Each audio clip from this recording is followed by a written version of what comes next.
Welcome to An Honorable Profession, a podcast giving America hope since 2018. I'm Ryan Coonerty.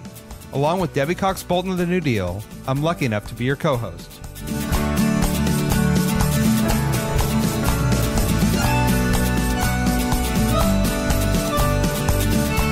An Honorable Profession is a New Deal Leaders podcast. The New Deal is an organization that supports the next generation of American leaders. From attorneys generals, to state senators, to mayors, to school board members, these are the people that are pushing policies and politics that will respond to climate change, rebuild our economy, address racial injustice, and restore our democracy. These are incredibly talented people who have dedicated themselves to public service when their country and their communities needed it the most. Check out NewDealLeaders.org to see what I'm talking about. Today, I spoke with Connecticut Representative Cristin McCarthy Vahey. She's a longtime New Deal leader and a brave advocate for good public policy. We talk about her work last session to increase housing and equity in her state, her new challenge as the co-chair of the Public Health Committee, and how her experience as a social worker informs everything she does. We also remember her colleague, Representative Q. Williams, who left us too soon. Cristin is as good as it gets as a public servant. Enjoy. Connecticut Representative Cristin McCarthy Vahey, welcome to An Honorable Profession. It is wonderful to be speaking with you today. Thank you so much, Ryan. It's great to be here with you. We've been friends for a long time. You've been in the New Deal since 2015. I feel like we've had a couple dinners and drinks together over the years, and I'm excited to hear about the new committees you're taking up and the efforts and policy initiatives that you're leading. But I first feel like we need to start with the terrible, tragic news of Representative Q. Williams, who was a New Deal member as well, who was killed in a car accident to begin the session. And I just think it's important that we honor his memory and hear from you a little bit about what he meant to the Connecticut legislature and the New Deal community. Ryan, thank you so much. Our hearts are shattered here in Connecticut at the loss of Q, who was, as I've said to so many people, a joyful and authentic person. And he was really memorable. He brought such energy into the room, and he was a justice seeker. He was funny, fully himself, and he really loved us, and he allowed us to love him. And from a policy standpoint, Representative Williams and I worked together in my role as Planning and Development Chair and his role as the Housing Chair. And he really sought protections for people who are struggling with the ability to find a place to live. And he sought protections for workers, and he sought educational equity. And he did so much for us as a state from a policy standpoint, but most of all as a human being. And we are going to miss him tremendously.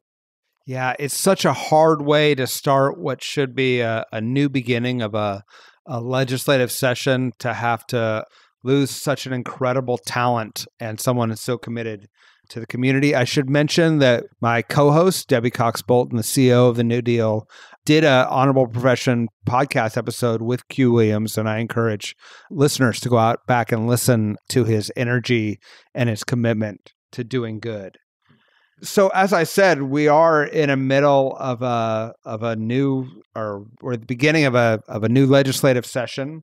You are the co-chair of the Public Health Committee, which, as we've seen over the last couple of years, is a critical role in setting policy as we still deal with the global pandemic, and also increases in mental health issues, substance abuse issues, and so many other things. Can you talk about how Connecticut managed through the pandemic, and then how you see your role in helping lead policy going forward? Ryan, thanks for that question. I am really proud of how Connecticut led through the pandemic, led by Governor Ned Lamont, who I think took a very pragmatic approach. We were hard hit right from the beginning here in the Northeast, and I think COVID impacted us in ways that we will be trying to understand for generations to come. We're We're still dealing with it. As I mentioned when we jumped on the podcast, I was looking at this week's numbers. Our positivity rate is still, fairly high. We're all learning how to live with it, and thank goodness for both vaccines and for antivirals and mitigation efforts. As we go forward into the new session and the years ahead, we need to be sure that we're continuing to invest in our public health infrastructure. A lot of times it's those not very sexy investments, our local health workers, our community health workers, who are the people doing the work on the ground, boots on the ground. We've done a lot of work here in Connecticut, and I was involved last year in our children's mental health bill. Significant work investing in trying to expand access to care. But what we're hearing so much is we probably need to talk a lot more about adult mental health. Parents really struggled through the pandemic. Seniors really struggled through the pandemic. And oftentimes it's easier to talk about children's mental health. Here, fix my child, versus looking at the fuller system. Substance misuse, that is an ongoing issue in every town, in every state across our nation. And we have been fortunate that we are recipients, thanks to the work of our Attorney General, for the opioid settlement funds that are going to be put to good use to employ evidence-based practices. And we're also going to be looking at making sure that we're doing everything we can in terms of preventing suicide, particularly for our most vulnerable young people, members of the LGBT community. And all that to say, we're doing this in the face of a workforce that is absolutely strained and stressed. We have shortage areas all over, and people are tired. The frontline healthcare workers have been put through, have really seen and been put through a lot. So we're going to be working on those issues around workforce and providing them the resources they need to help keep us all healthy, safe, and strong, as I say. Absolutely. I think you outlined the many challenges facing the public health systems in our country. I guess, how do you think about immediate needs? As you say, the workforce is exhausted. COVID is still a reality. Mental health is an epidemic, versus creating long-term systems. And when you're under pressure to do both, how do you set priorities for your committee in terms of where you're going to spend your time and attention? Well, that's a great question. I joked with some of the committee members, I'm going to bring in the book Math Curse. It's a children's book, and it talks about everything in life as a math problem. And that's true when we're dividing resources, whether it's time or finances, we have to do that. I'm a social worker by training, so prevention is something that I'm always going to insist upon. That old saying, an ounce of prevention is worth a pound of cure. And from a financial standpoint, and also a quality of life standpoint, we absolutely have to continue to invest in prevention, even when we are facing these, major emergencies. And that's difficult to do because, as I say, with my hat on for my local prevention council, it's hard to think about teaching a middle schooler not to start vaping or smoking when you have someone who needs to be revived with Narcan. And so your question is spot on, but we have to find a way to balance those needs and to continue to invest in prevention. And I think the other challenge, to your point, is moving back into a different state. We've been in a state of emergency, or we were in a state of emergency for so long. So how do we take the best practices that we learned from that and move those out into some of our day-to-day life? But I think it is a challenge, and the way for me is to start by listening to a broad range of viewpoints. From coalition and collective impact work is something I really believe in, and that's what we're going to continue to do. I'm glad you brought up your experience as a social worker. I guess I'm curious, can you tell us a little bit about that path from being a youth minister and a social worker into elected office? And then also, what do you think that training and experience gives you as you consider policies for your state? Well, Ryan, thanks for that question. When I was in college, I figured I'd be a business consultant. And in fact, that was my intention. I had a job in New York City. And then I decided to do a volunteer year after college. I spent a year working in juvenile detention in one of the most secure units for girls in Massachusetts at the time, certainly under a different model of juvenile justice. And that's what led me down that path of becoming a youth minister. And then in that way, realizing I needed more skills, or I wanted more skills and opportunity, not just to help families, but to look at things from an environmental standpoint. It's very important that individuals get the help that they need. And certainly as a legislator, we help individual constituents with issues all the time. But it's also important to step back and look at things more holistically. And getting that MSW degree helped me to have those skills, literally to practice those listening skills that are so critical every day here in the Capitol, and also to understand systems, how systems impact one another, how they communicate with each other, and how we need to intervene at the systems and environmental level to make the broadest impact possible. So I say, I'm practicing political social work every day here at the Capitol, because that is what we do. We look at how levels of government work with one another, how agencies communicate with one another, and also very much how we are impacting the lives of individual citizens and families with the policies that we're creating. What do you think policymakers don't understand about the work on the ground, whether it's for vulnerable youth or helping people get out of homelessness or the other activities that you've been involved in, when they're making policy that what perspective should they be better understanding when you're trying to affect these systems for vulnerable populations on the ground? Well, you know what I didn't share in the last question was that I ran for office because someone asked me if I would run for local office. And so I ran for local office before being a state rep. And at the local level, you see very clearly issues that your neighbors quite literally are going through.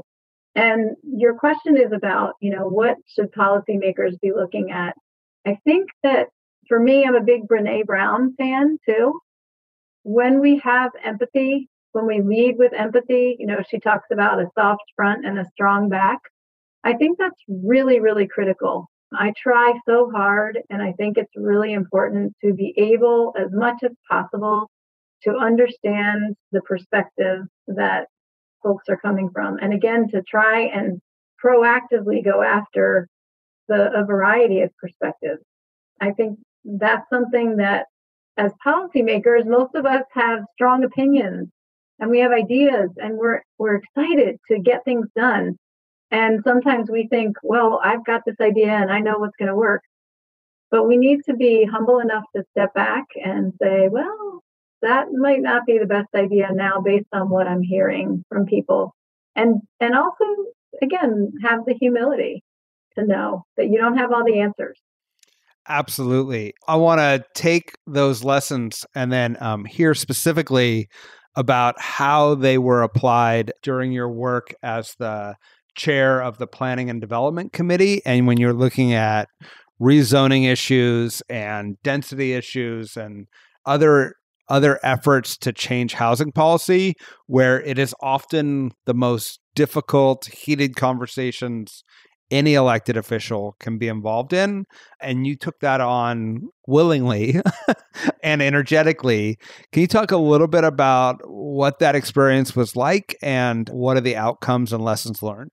Oh my gosh, Ryan, you can't see me smiling, but I absolutely am. Here in the Connecticut Capitol, there are two committees that over the past few years have had 24-hour hearings. One was Public Health, which I now chair, and the other was Planning and Development. And I feel validated in your question just because issues around housing are so deeply personal. It's where we live. It's how we are interacting, with the built environment every single day. And they are extremely contentious and very loaded. And zoning is one of those wonky things that a lot of us don't really fully understand. There is no housing without zoning in most places. And so we really did dive into some difficult conversations. In following the death of George Floyd, we had a number of community groups here in Connecticut who organized and said, look, we're one of the most segregated places in the country. The New York Federal Reserve, in talking with the Fairfield County Community Foundation, has said that the Fairfield County metropolitan region is the most unequal in the nation. So this is a very, very relevant issue for us. We have had an increase of 13% in our homeless population. And how did we dive in? Well, we dove in and we were willing to take a look at some of the most difficult issues that are just not very sexy. They're not the kinds of things that get headlines, but in Connecticut, we have a lot of very active and engaged constituents, which was amazing. And as we listened to these conversations, we had to bring some folks to the table and have some really difficult conversations. In fact, even housing advocates who have long worked on these issues weren't necessarily in agreement. So we did, as much as we could, incremental change, which doesn't always satisfy folks with our zoning statutes, and trying to expand what we were asking from communities in terms of planning very consciously and proactively for affordable housing within their communities. And then we created a commission with 5 working groups to continue the conversation and help address the fact that people wanted to be able to have a voice and to provide input. And we now have probably about 50 to 70 people who are engaged with these working groups in this commission to provide recommendations to the legislature to continue that work and to do more. We know that we want to grow our population here in Connecticut, but this housing crisis that's impacted nationally is really impacted pretty significantly here in Connecticut. We're really supply constrained and cost burdened. Can you talk a little bit about the modulation that you have to do as a leader, which is if you want to push new policies, you have to push, but you can't push too slowly or the issue sort of dies. You can't push too quickly or you're going to have a backlash that threatens to undo maybe even what you've accomplished so far. How do you think about the speed of change on an issue as complex and sometimes heated as housing can be? Well, Ryan, remember the book that I referenced, The Math Curse? You have to be able to count your votes is one thing, which means you have to listen to your colleagues and what they are going to be willing to support. And that was a big part of this conversation, trying to come to some compromises that would let us get the votes to be able to do something and keep the momentum moving. But also it's about learning better which stakeholders to engage. And sometimes this is what happens in government. We silo, right? We have housing advocates who work on housing. Well, I think we're all now realizing that the workforce folks, we need housing for them too. Our business community is finally much more engaged in this conversation. So it was really difficult because there are many people who rightfully will say that it's a moral imperative. It's certainly a public health issue. It's a workforce issue. It's an economic justice issue. It's an education issue. What are the 2 things that impact your outcomes in life that are most predictive? Often, and this again was from a conversation that we just had recently with the Fairfield County Community Foundation, which is just, one county in Connecticut, is your race and your zip code. We're all born with a race. Our zip code is something that we have impact over. And we want people to be able to have the opportunity to transition. So there was a lot of passion around the issues. Within that, some of those hearings that we had in the committee, we had, conversations where people were talking about racism and classism, and the emotion levels were high, and there were sometimes heated exchanges between legislators. And my goal was always to try and step back, to always try and help people see the best in each other so that we could come up with the best solution and to take the temperature down. I really do think, again, that's where the social work piece comes in. Our brains are most effective when we're not in the fight or flight stage.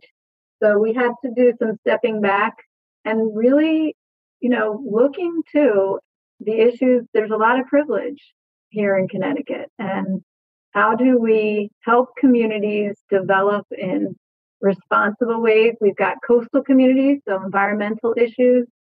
How do we look at the future of development? And certainly, Ryan, you're in California.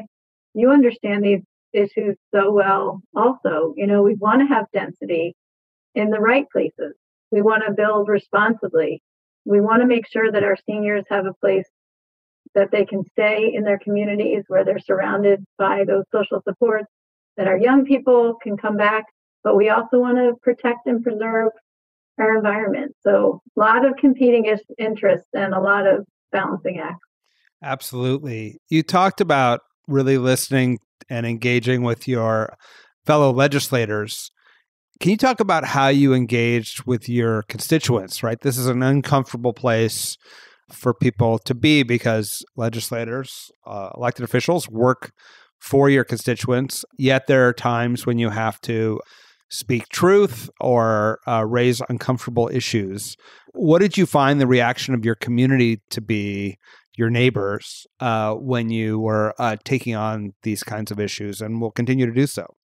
Yeah, Ryan, I think that's a great question because as a legislator, you can't always count the number of emails that you get or hear just from the loudest voices. Sometimes that listening is about listening to the whisper, the people who aren't willing to publicly say some of the things that they're feeling. And I very much listened to the people of my community. And there were a lot of very loud voices. Some of the folks in town formed a statewide advocacy group and raised some decent points, but many people in the community spoke to me kind of quietly and privately about, I need somewhere to go. I want to sell my house, but I have nowhere to go and I want to stay in the community, for example. I in knocking on doors during campaign season repeatedly over past campaigns have met many people who are living in, multi-generation settings and not by choice. This summer I was with a family, it was 4 generations together in one household. And so there is a balance between kind of pushing ahead. But yes, we have a responsibility to our constituents. So for me, really trying to talk one-on-one with the folks who are willing to engage in productive conversation too, to move the dialogue forward. So also talking with local leaders, local elected and the appointed local folks who do the work and see every day, what it means in the community. And again, trying to address issues and make changes there that help to reflect. That is not an easy thing to do. And kudos to you for your willingness to continue to do that. I guess one of the things I'm interested in is since I've known you, you've been like sort of consummate public servant in that whatever the issue was and whatever we're having a panel on at a New Deal conference, you were there, you were taking notes. When I look at your biography and work in Connecticut, you are working on roads, you're working on voting rights and active transportation. You're working on, obviously, mental health, public health. You're allowing access to original birth certificates for adult adoptees and streamlining access to outdoor dining. You have your fingers in a lot of different policy areas. How do you think about what to prioritize going into a legislative session and what to focus on while you're there?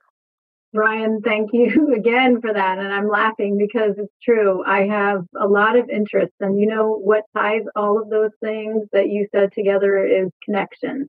For me, perhaps again, as a social worker, and my friends in town make fun of me, I will often go back to an old youth ministry icebreaker that I used to do, which is, you have a ball of yarn and you hold on to it and throw it to the next person in the circle. And you realize these things that are connected. And So what ties so many of those things that I work on together is that sense of being able to be connected, right? Mental health, the built environment, transportation, and then access to voting, I think underpins all of that. So for me, I know that may sound somewhat esoteric, but what also is driving that prioritization is working in partnership with my fellow legislators locally, regionally, and here to know where we're going to be able to have the most impact and also to know where the highest needs are at this point. And then the last thing I'll say, as a committee chair, the work in the committee certainly drives your day-to-day life more than anything else. And I'm so honored to be able to now co-chair public health and to really get into the issues around access to care, equity, behavioral health, mental health, wellness, promotion, substance misuse. All of those things are going to be where I spend the lion's share of my time in this next session. To wrap up, I guess, let's say we have a young social worker who's listening, who sees some real flaws in the system and has been working sort of person by person, family by family to help connect people to services and reduce their vulnerability. What's your advice to them about thinking about running for office or advocating to an elected official or engaging with the political process to right some of the wrongs that they see on a daily basis? Absolutely dive in. I lost my dad last year, I guess I should say now. And my dad was a Vietnam vet. He was over there when I was born. And my parents raised me with the belief that we are all responsible for one another.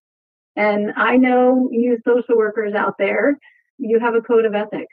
And, I've talked a lot about my dad this year, having lost him, and about the bravery he had. He literally, I read to a group of seniors on Veterans Day and veterans how he was awarded a Bronze Star for literally going right into the firefight and to help save people. We're not all people like my dad, but we have the choice every day to step into those really difficult conversations, whether it's about housing or any other issue, labor, our workforce shortages, all of the things that we face, with the ability to go in and help make a real impact. Follow your heart. Do what you love. Don't be afraid. Dive in, and there are a lot of people that you can connect to, and you'll never do this work alone because always, this is a team event.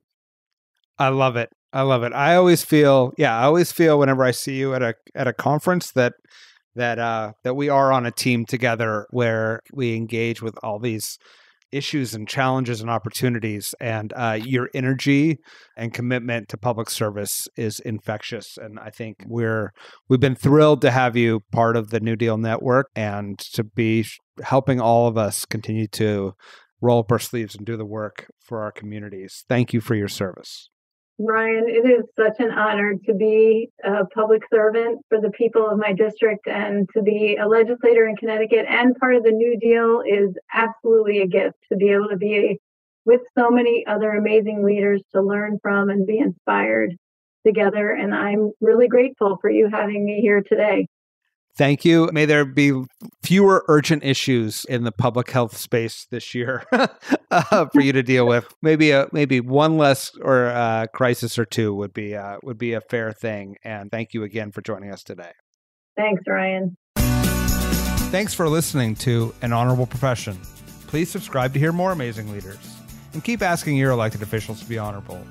Boots Row Group produces podcasts. I'm Ryan Coonerty, and because we keep things honorable, no tax dollars were used in the making of this podcast.